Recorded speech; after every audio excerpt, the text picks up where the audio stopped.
Hello and a very warm welcome to each and every one of you tuning in today.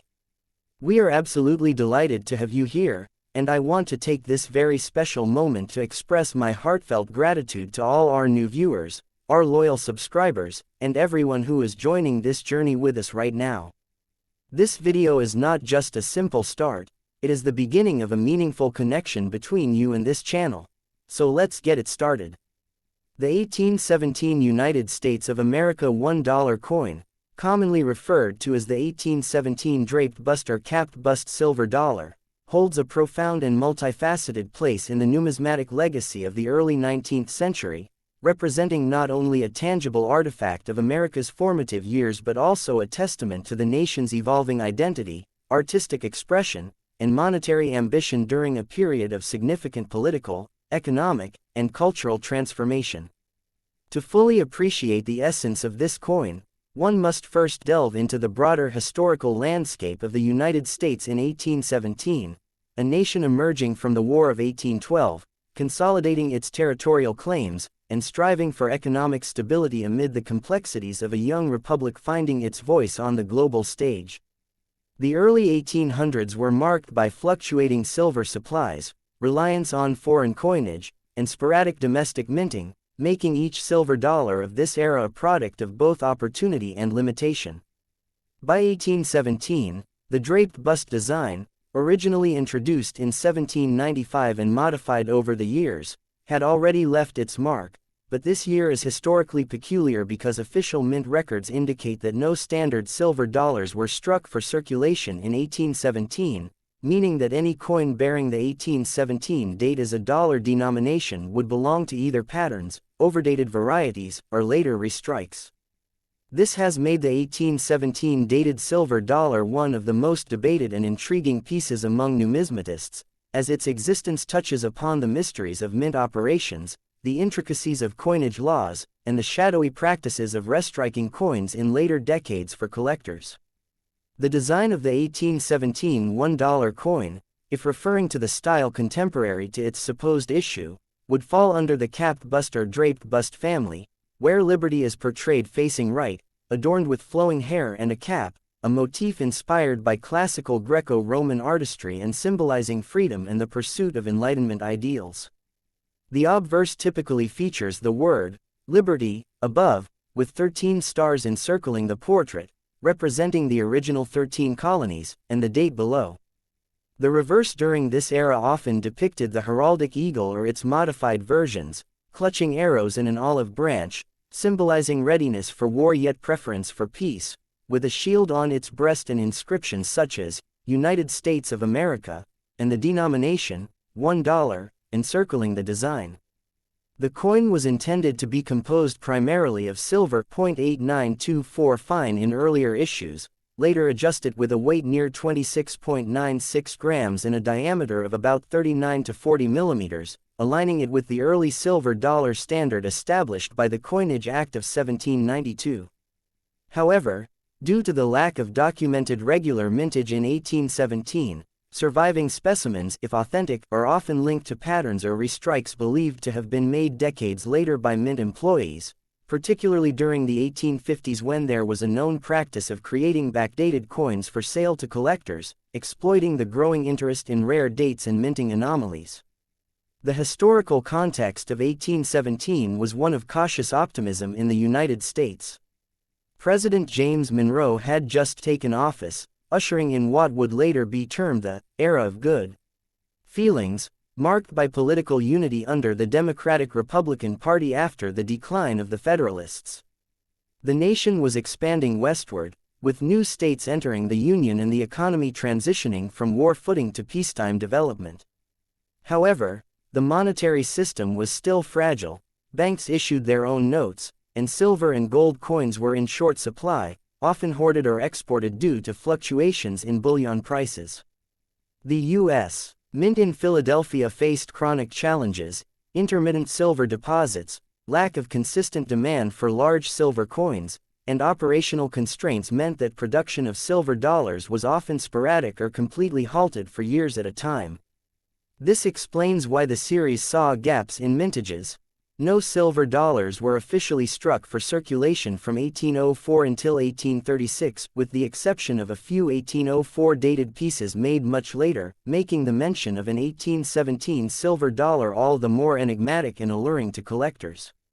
If any true 1817 dated dollars exist, they likely belong to a category similar to the legendary $1,804. Coins not struck in their stated year but using old dies or fabricated dies to satisfy numismatic curiosity decades after the fact. From a numismatic perspective, the 1817 $1 coin is exceedingly rare, with debates surrounding its authenticity, classification, and legitimacy continuing among experts. Some known examples are housed in major collections or museums, often accompanied by extensive documentation tracing their provenance. These coins, when they appear at auction, fetch astronomical sums, not merely for their intrinsic silver value but for their historical mystique and the story they tell about the U.S. Mint's early practices. The distinction between a regular issue, a pattern, and a restrike becomes crucial here.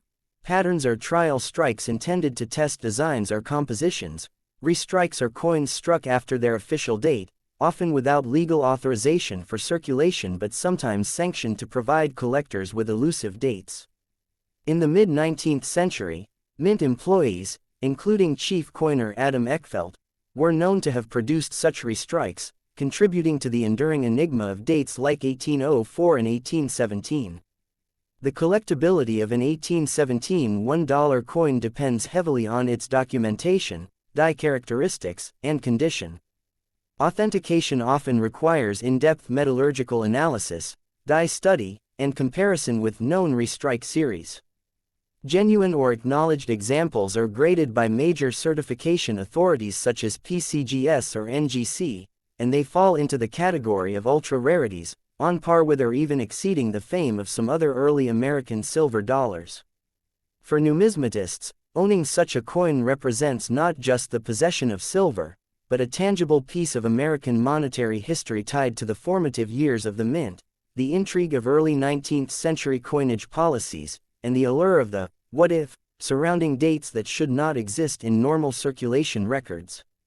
From a technical standpoint, coins attributed to the 1817 silver dollar concept share many specifications with their contemporaries: a reeded edge to deter clipping, a relatively large planchet making them impressive in hand, and the traditional silver-copper alloy design for durability and acceptance in commerce. However, few if any circulated widely, and most known pieces exhibit proof-like qualities, reinforcing the theory that they were struck for collectors rather than for general economic use. This further blurs the line between a circulating coin and a numismatic creation, an artifact of policy, artistry, and opportunism. In terms of historical significance, the legend of the 1817 dollar serves as a gateway into discussions about early American minting practices, the challenges of establishing a stable currency in a fledgling republic, and the evolving relationship between the mint and the collecting community. It highlights how gaps in official production records can give rise to myths, how collectors' demands shaped mint behavior, and how a single date can become a focal point for both scholarship and speculation.